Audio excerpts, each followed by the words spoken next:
Hey there, Ninja. So before we move on, there's something really important that we need to talk about, and that's who's at risk. This is really important, so I need you to pay attention. Now, technically, any person walking the earth is susceptible to food poisoning.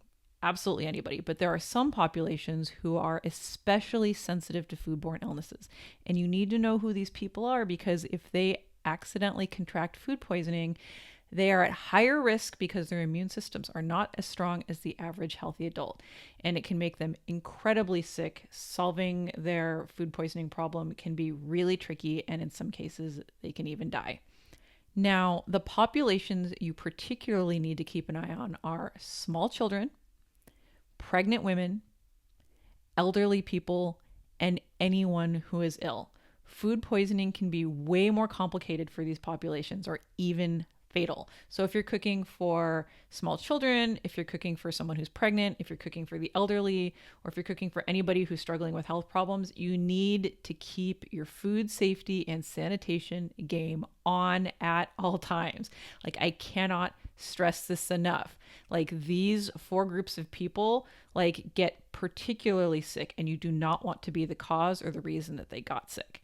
So when I say people who are, ill, quote unquote, or infirmed, this includes anyone struggling with their health, right? If they're sick, if they've been sick, if they've recently been in the hospital, you need to pay special attention to make sure that the food that they're getting is especially clean and free of pathogens. People on immunosuppressant drugs, such as people with autoimmune diseases, ulcerative colitis, MS, rheumatoid arthritis, those are just three of many different kinds of diagnoses that could cause a person to be on immunosuppressant drugs.